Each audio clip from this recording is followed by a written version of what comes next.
Hey friend, welcome back to Pastoring in the Digital Parish. I'm Ryan Dunn, your trail buddy on the journey into the land of digital ministry. Today's episode, as part of our National Podcast Posts Month series, is about a topic that's close to the heart of digital ministry. And I say that because a huge case for digital ministry in the first place is the access that it provides. But I'm not sure that I'm always creating content with this in mind. I'm talking about being a fully inclusive ministry by creating accessible digital content. In the digital age, our online platforms are a key part of how we connect and minister. But it's crucial to remember that these platforms need to be accessible to all, including those who deal with disabilities. Creating accessible digital content isn't just a technical necessity, it's a reflection of our commitment to inclusivity and the belief that everyone deserves faithful connection and community in a way in which they can receive it. I know we're aware of this in digital ministry, but I don't see that we're always intentional about it. So this episode is a bit of a call towards that intentionality. So how do we ensure our digital content is accessible? Well, here are some practical tips that I intend to undertake. First, use alt text for images.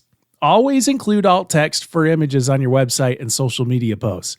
Alt text is the description for the image, and for those who use screen readers, it's really necessary. It makes sure that the message isn't lost that you're trying to convey through that image. So be descriptive of what you're looking at in that alt text for images.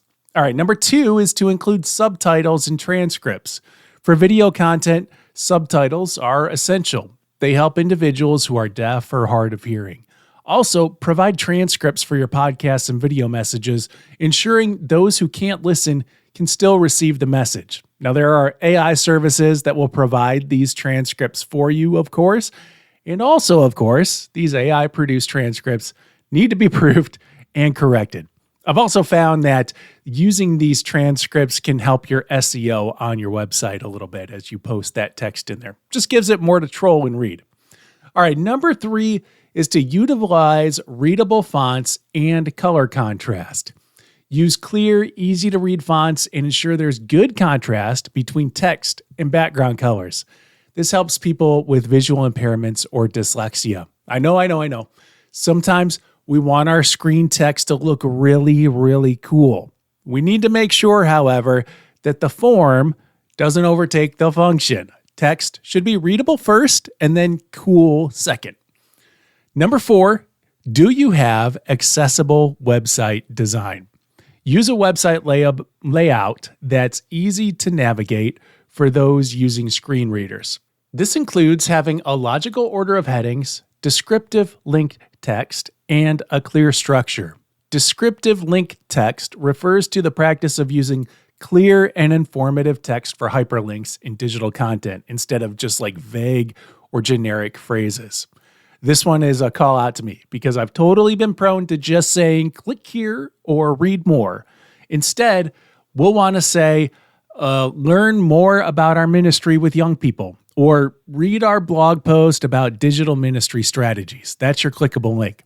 This kind of description is useful for screen readers. It's also kind of useful for SEO, and it helps to avoid redundancy on your webpage. All right, where are we? Number 5, avoid overstimulating content.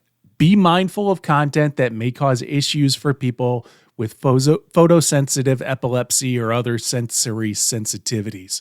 Flashing lights and overly busy animations can be a little problematic. Also, too much content crammed in there can be annoying for anyone. All right, I'll stop being the curmudgeonly Gen Xer. Let's move on.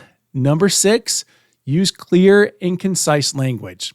Use plain language and avoid unnecessary jargon. This just makes our content accessible to those who are not always reared within the church, right? And this makes your content more accessible to people with cognitive disabilities, as well as those whose first language is not English. Number 7, feedback and testing. Regularly seek feedback from your community about the accessibility of your digital content. Also, consider testing your website and digital platforms with actual users who deal with disabilities. What are their experiences like? And is your digital ministry really providing them the accessibility that we often tout as a necessity for digital ministry? Remember, creating accessible digital content is a continuous journey. It's about adapting and learning as we go along, as we strive to be inclusive and welcoming to all of God's children.